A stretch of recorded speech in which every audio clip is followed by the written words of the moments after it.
Bismillahirrahmanirrahim. Assalamualaikum warahmatullahi wabarakatuh. Alhamdulillahirrahmanirrahim. Assalatu wassalamu ala asyrafil anbiya'i wal mursalin, amma ba'd.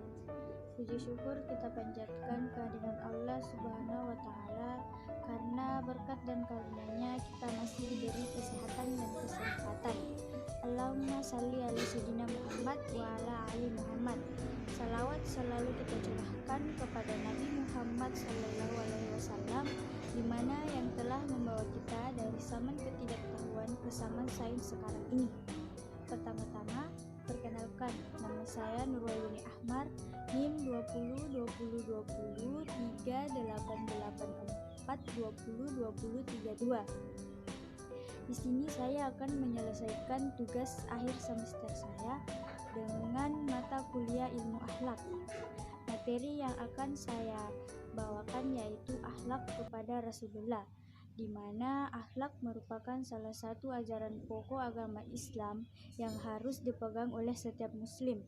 Menurut Abdullah ibnu Umar, orang yang paling dekat dan paling dicintai oleh Rasulullah Sallallahu Alaihi Wasallam pada hari kiamat adalah orang yang paling baik akhlaknya. Rasulullah Sallallahu Alaihi Wasallam diutus ke dunia ini dengan tujuan untuk menyempurnakan akhlak manusia. Nabi bersabda, "Innama bu'istu liutammima makramal akhlak," yang artinya, sesungguhnya aku diutus untuk menyempurnakan akhlak. Hadis riwayat Ahmad dan Baihaqi. Pengertian akhlak kepada Rasulullah Sallallahu Alaihi Wasallam. Selain berakhlak kepada Allah Subhanahu wa Ta'ala, kita juga sebagai umat muslim diharuskan untuk berakhlak kepada Nabi Muhammad Sallallahu Alaihi Wasallam, karena dari beliaulah kita banyak mendapatkan warisan yang bisa kita wariskan lagi turun-menurun ke anak cucu kita. Mencintai Rasulullah adalah wajib dan termasuk bagian dari iman. Semua orang Islam mengimani bahwa Rasulullah adalah hamba Allah dan utusannya.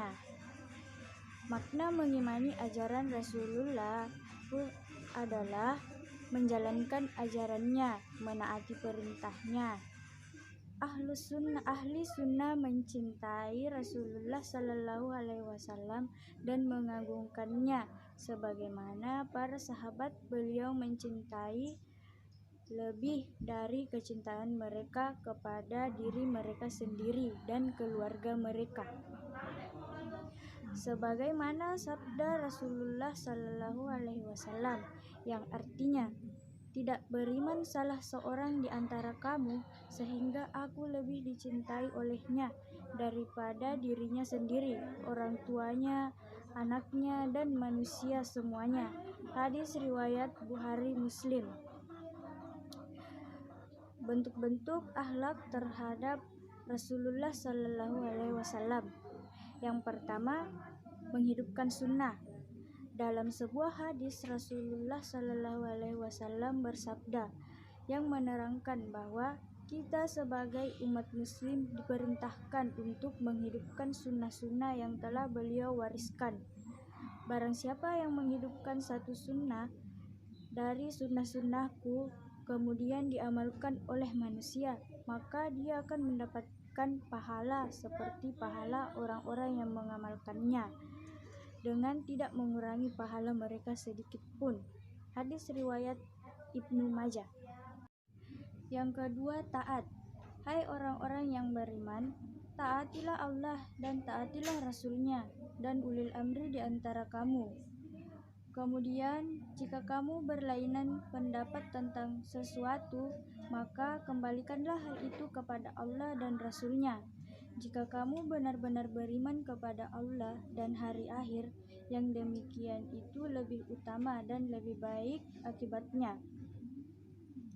Yang ketiga, selalu bersalawat. Allahumma salli ala sayyidina Muhammad wa ala ali Muhammad.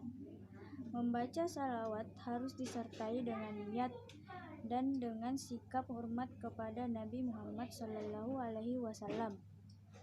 Orang yang membaca salawat untuk Nabi hendaknya disertai dengan niat dan didasari rasa cinta kepada beliau dengan tujuan untuk memuliakan dan menghormati beliau. Dalam penjelasan hadis Akbar al-Hadis disebutkan bahwa apabila seorang membaca salawat tidak disertai dengan niat dan perasaan hormat kepada Nabi Shallallahu Alaihi Wasallam, maka timbangannya tidak lebih berat ketimbang selembar sayap.